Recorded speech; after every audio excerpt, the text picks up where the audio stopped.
Hello, nonprofit leaders. I'm Sarah Olivieri, your host, and this podcast is here to assist people like you, executive directors, board members, and other nonprofit leaders make a bigger impact with insights, tips, and lessons learned from nonprofit leaders and experts. Having been an executive director, a board member, and now a consultant and coach, I truly understand the challenges you face. And that's why I'm here. I'm all about working smarter, not harder, so you can make a bigger impact without the burnout. And so is our sponsor, DonorBox. DonorBox isn't just a suite of helpful fundraising tools, it's a partner that helps you raise more money and supports you in retaining your donors. I love their forward-thinking approach. Visit donorbox.org to learn more. And don't forget to sign up for the Inspired Nonprofit Leadership newsletter, where you'll get bite-sized, actionable tips just for nonprofit leaders like you, delivered weekly to your inbox.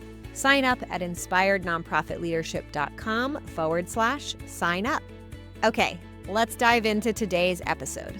Today, I want to talk about how to inspire your donors to take action. This topic is especially important right now, as I know many of you are thinking about how do we either recover funding that we've lost from federal grants, if you're in that position, or you're just worried and you want to shore up your ability to have enough funds to make it into the future, whatever that future is for your organization.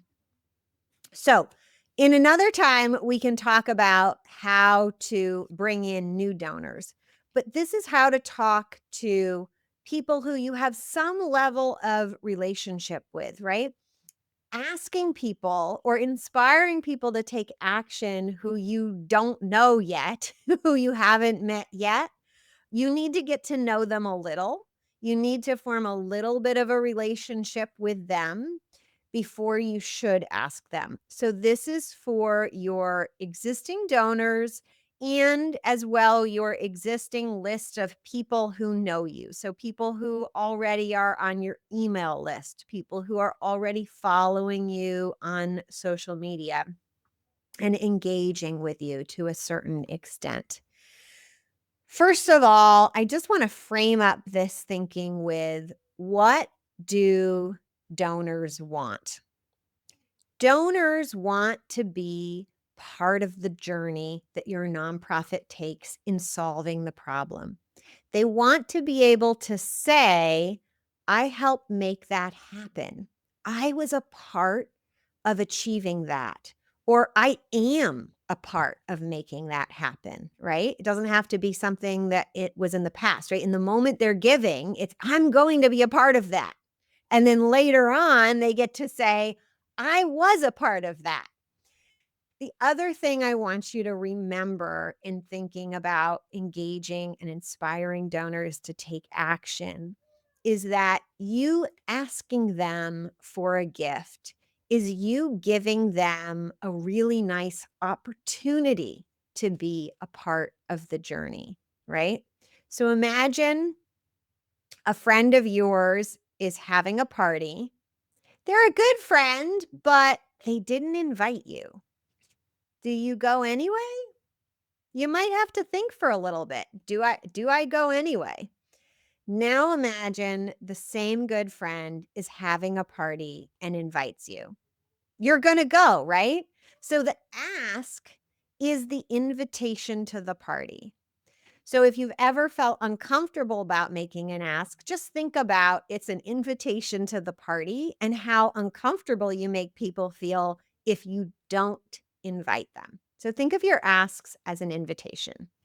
All right, here is my top secret, super special formula on how to inspire people to take action. You've heard this before. Telling a story makes a difference. Telling stories gets people emotionally engaged. And I'm going to give you my template for how to do it. I'm going to teach it to you right now. If you would like the actual template, I don't think I have it as a quick download, but I'd be willing to share it with you if you reach out by email or I may provide a link, or you can message me, leave a message on the comments if you're interested, and I'll try to set that up. All right, here is the template. And if you're new to this, which means if you're watching this, you should follow the template as closely as possible. Don't get creative until you have used this a bunch of times. All right, part one. And for those of you on video, I have my flashcards here. You say, did you know?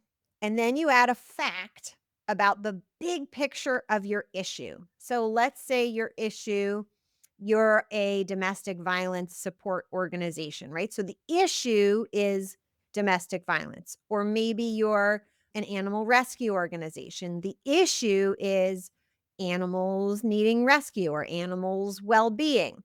Maybe you are a healthcare organization, right? So the issue is around whatever part of healthcare you focus on.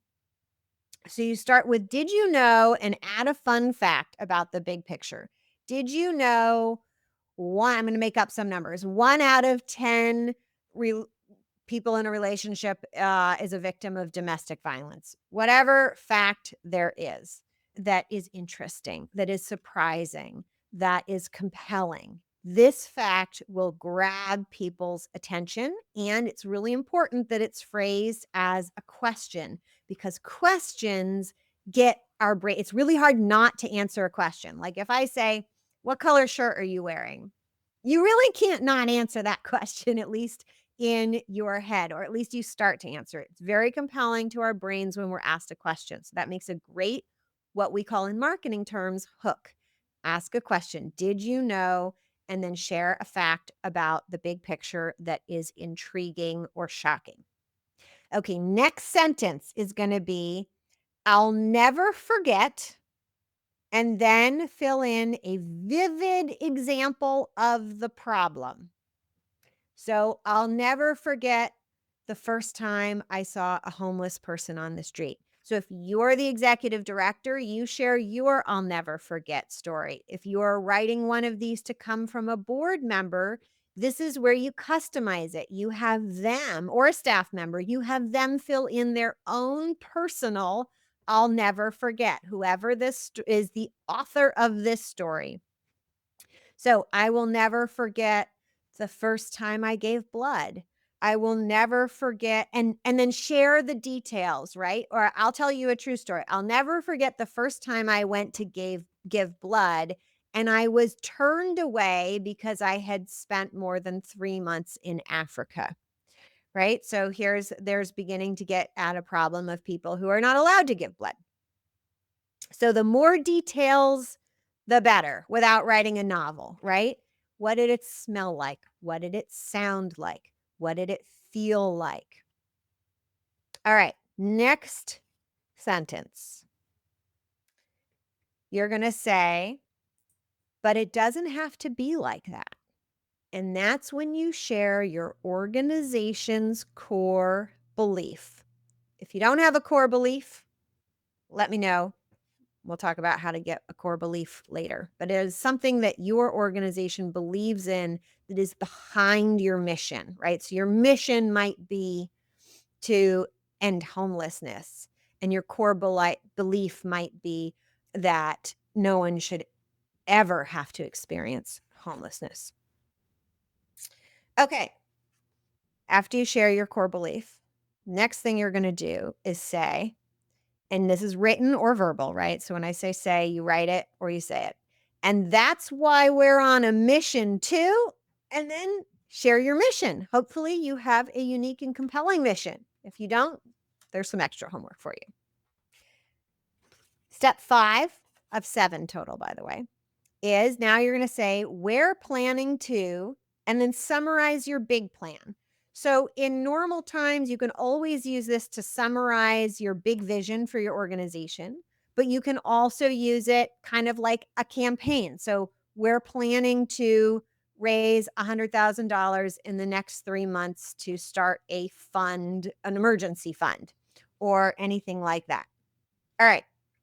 Part 6 is, and then you say, we are looking for people like you to help make this plan a reality.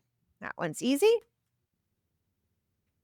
right? So that's the call to action. And then step 7, so that, and you're going to give an example of the problem that you shared, and then you're going to give the dream result so that people who are sleeping homeless on the street can get stable housing that they can live in until they are fully back on their feet and can afford a job. That is the template. That is what I call the impact story script. Use it. Do not change things. And I will see you next time. If you want to actually, let me just add one more thing. If you want to work with me one-on-one to develop your impact story script, please reach out. You can email me, sarah@pivotground.com. I will see you next time. You've been listening to Inspired Nonprofit Leadership. Thanks so much for tuning in. Be sure to subscribe so you don't miss a single episode or the bonus episodes. And while you're at it, please leave a rating and review, and be sure to share with your friends and colleagues. Tune in every week for more useful insights and wisdom on nonprofit leadership. Thanks so much for all you do for the communities you serve. Until next time, all the best.